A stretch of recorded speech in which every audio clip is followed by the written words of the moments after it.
Thank you, Madam Speaker. I rise to ask question 36 of 2017, and the question is directed to the Honourable Minister for Industry, Trade, Tourism, Lands and Mineral Resources. Can the Minister provide an update on Fiji's preparation for the upcoming Astana Expo 2017? Nata. Honourable Minister. Thank you, Madam Speaker. Madam Speaker, I thank the Honourable Member for the question. Madam Speaker, the Ministry of Industry, Trade and Tourism, amongst other key crucial projects, organizes and represents Fiji to the World Expos.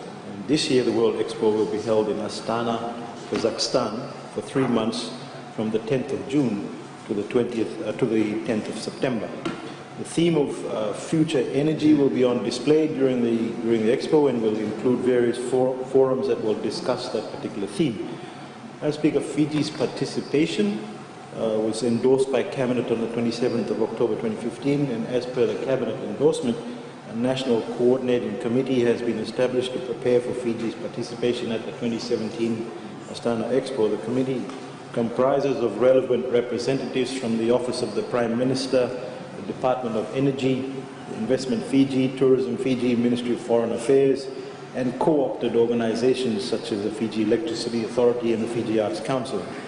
Madam Speaker, the theme of the Expo, Future Energy, is relevant, given that Fiji, like many other small island developing states, relies heavily on imported fossil fuels, and thus investing in renewable energy will ensure that our citizens have access to clean and affordable energy services, whilst also reducing our carbon footprint and contributing to sustainable environmental practices. The Expo will provide an excellent opportunity, Madam Speaker, to attract potential foreign investors within the renewable energy sector.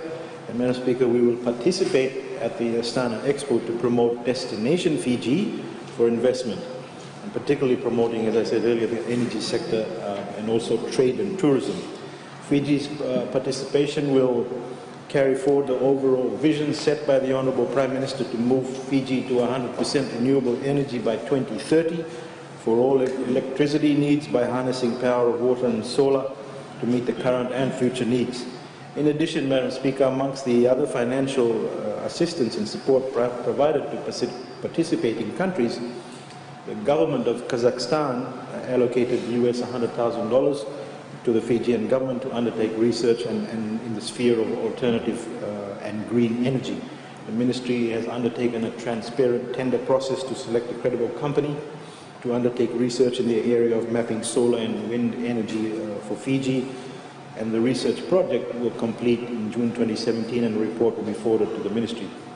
Madam Speaker, the report will provide valuable information and data on solar and wind mapping to the Department of Energy, and the same report will be used to promote investments in the energy sector. Madam Speaker, as the Honourable Attorney General had mentioned yesterday, this mapping exercise will avoid mistakes and wastage of resources, as was seen with previous governments, for example, the wind turbines located in Butoni and Singatoka. Madam Speaker, the Ministry officials have attended thus far 3 international planning meetings in Australia and Kazakhstan to formalize Fiji's participation and contract to the Expo and discuss technical issues of cooperation and participation of the Expo, and understand fully the Expo participation guide or requirements to organize Fiji's participation. In Fiji, various meetings of the National Coordinating Committee were convened by the Ministry to prepare Fiji's participation. The Ministry is currently sourcing best artifacts and Fijian-made products from companies to be taken across for the exhibition at the Expo.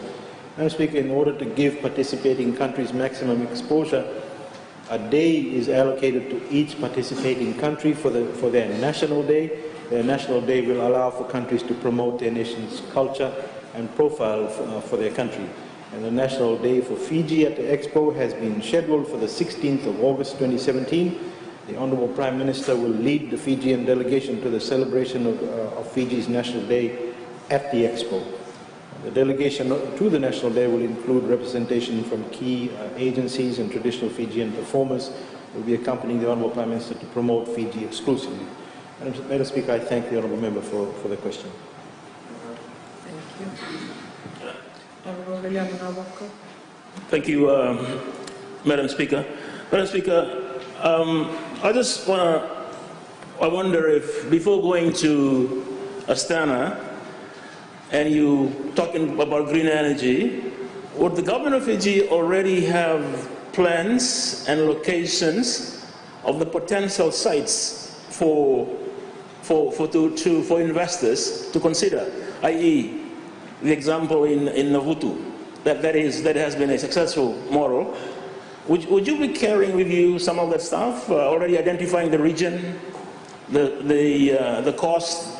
I mean, these are important expos, but you need to go in there with something that you can sell at an expo like that. So, if you can get a briefing on that. Thank you. Thank you, Honourable Minister.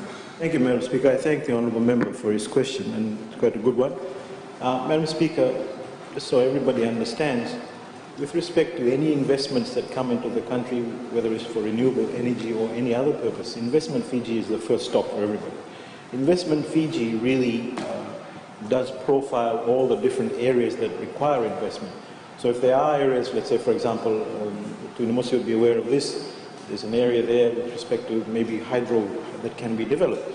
And if there is a wind farm that can be done or any other renewable energy sources that can be done, Investment Fiji has a very good coordinated approach with respect to all the other ministries, the energy sector, for the Ministry of Infrastructure and Transport, for tourism, ventures, etc. We do have a profile at Investment Fiji that does it, which is always growing, so it gets added on. So there are new ones that come up. Even our geological resources, there's a good coordinated effort, an ongoing coordinated effort that takes care of all of that. Thank you, Honourable. Thank you, Madam Speaker. I wish to ask the Minister regarding the Expo, regarding the instruments that are in place to protect our local investors, the tangible and intangible, to protect all our handicrafts, to protect our Fijian made, whether those instruments are put into place in our country. Thank you. Thank you, Honourable Minister. I'm not sure where he's going with this question, Madam Speaker, but I'm assuming that it's to do with protecting our designs with our handicrafts, etc. Those that wish to register a particular design have to go through a particular process at home. If they have done so, they're always protected. So anybody who wishes to protect a particular design that they have, whether it belongs to a particular landowner unit or even a person individually, if you want to register that, there is a process that you need to go through. I'm sure if you write to the Attorney General's office, he will explain to you exactly how it's done. But those that wish to protect themselves, that is something that's done. I think I know what you're referring to, but please write to him, they'll tell you how to get it done.